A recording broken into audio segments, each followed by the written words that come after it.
when you add these artificial loads, just really concentrate on 3 main lifts. Don't be overwhelmed by the whole situation. Running is still king for us. We don't want to spend a lot of time in the weight room.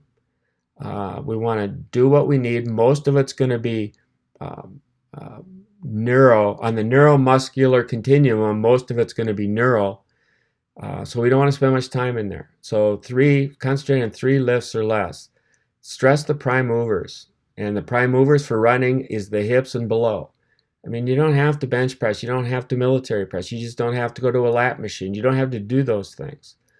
All lifts should be 1 to 2 sets. Remember, you're working at a high percentage of 1 rep max for them, which still might not be much weight if you compared it with the other people in the weight room, but for them, it is a lot. It's all relative.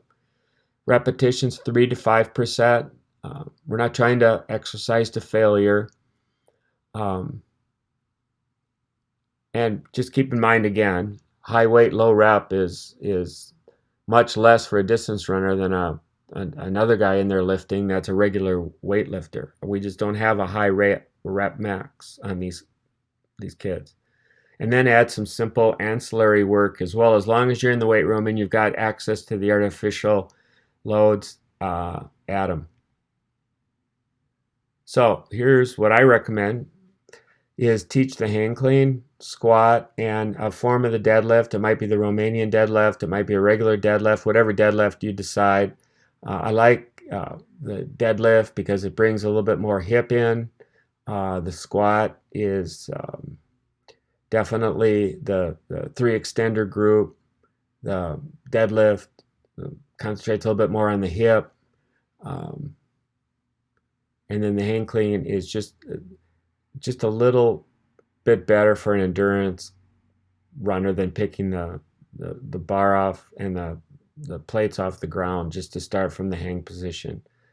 The progression is start with just a broomstick, then a little heavier bar. Most weight rooms have 10-pound bars or whatever. Then your standard plate bar, and then considering adding plates. And you may not even get above the standard bar in most cases. With a lot of girls, you just won't. A lot of lighter guys, you just won't. Use very comfortable loads for the first couple months until they're used to and become proficient at these actions. Work up to an estimated 1 rep so you can figure out what their 1 rep is. They're not going to be good at it. They're going to be uncoordinated. Lifting, remember, teaches coordination, teaches synchronization. So after a couple months, you can kind of come up with an estimated, or you can even test them for a 1 rep max, but more estimating is what you're going to do. And then your future work, once they get to that point, will be about 80% of that. You want to err a little above it rather than a little bit below it because you don't want to get into that power category. Now let's look at a hang clean. Back to our guys again. A hang clean is going to be bringing the bar up and then working from the hips up. So we'll show you what that is. Picking up the bar, okay, the starting position is at the knee. Notice the little jump.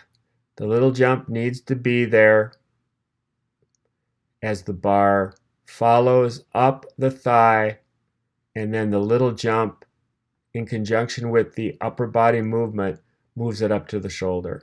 The deadlift. Little more hips. You're picking something off the ground, you're setting it back down. You can see the action of the hip. Feet flat, head looking straight out. It's a very good lift. Highly recommended on the deadlift. And it doesn't, great for hip action, but you don't want to get started with this. You don't want to get started with this exercise until they've mastered some of the other things that we talked about. The goblet squat. Now, the squat is the king. I mean, if you go into a weight room and you talk to weightlifting professionals, coaches, strength and conditioning coaches, things like that, they'll tell you the squat is king in lower body because it covers all of the prime movers and it's a triple extender. all the way from the feet up through the hips. I hesitate going to a weighted bar. I don't think it's necessary. I think you can work off a goblet squat. You can teach a lot with just the stick and the body weight squat, but this goblet squat is also great.